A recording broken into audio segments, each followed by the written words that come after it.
യുഎസിന്റെ സൈനിക പിന്തുണയില്ലാതെ യൂറോപ്പിനെ സ്വന്തം നിലയ്ക്കുള്ള പ്രതിരോധം സാധ്യമല്ലെന്ന് NATO secretary general Mark Rutte.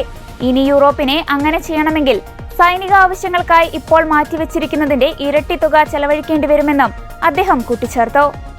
European union അല്ലെങ്കിൽ യൂറോപ്പിന് ആകമാനം യുഎസിന്റെ സഹായമില്ലാതെ സ്വയം പ്രതിരോധം സാധ്യമാകുമെന്ന് ആരെങ്കിലും കരുതിയാൽ സ്വപ്നം കണ്ടോളൂ, നിങ്ങൾക്കത് കഴിയില്ല എന്ന് ബ്രസൽസിൽ യൂറോപ്യൻ യൂണിയൻ നിയമനിർമ്മാതാക്കളുടെ യോഗത്തിൽ റൂട്ടെ പറഞ്ഞു.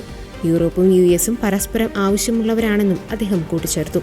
ഗ്രീൻലാൻഡ് വിഷയത്തിൽ ഡൊണാൾഡ് ട്രംപും നാറ്റോയുമായി സംസാരിച്ച് കരാറിലെത്തിയതിന് പിന്നാലെയാണ് നാറ്റോ ജനറൽ സെക്രട്ടറിയുടെ പ്രതികരണം. ട്രംപുമായുള്ള ചർച്ചയ്ക്ക് ശേഷം യൂറോപ്യൻ രാജ്യങ്ങൾക്ക് മേൽ ഈടാക്കിയ ഗ്രീൻലാൻഡ് താരിഫും അമേരിക്ക റദ്ദാക്കിയിരുന്നു. ഗ്രീൻലാൻഡ് വിഷയത്തിൽ നാറ്റോയും ട്രംപും ചർച്ച നടത്തി കരാറിൽ ഏർപ്പെട്ടെന്നും ഇത് 2 വർക്ക് സ്ട്രീമുകളായാണ് നടത്താൻ പോകുന്നുവെന്നതും റൂട്ടെ പറഞ്ഞു.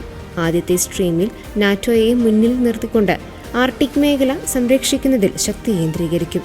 കൂടാതെ ഈ മേഖലയിൽ റഷ്യയുടെയും ചൈനയുടെയും സ്വാധീനം ഇല്ലാതാക്കാനും ശ്രമിക്കുമെന്ന് നാറ്റോ പറഞ്ഞു.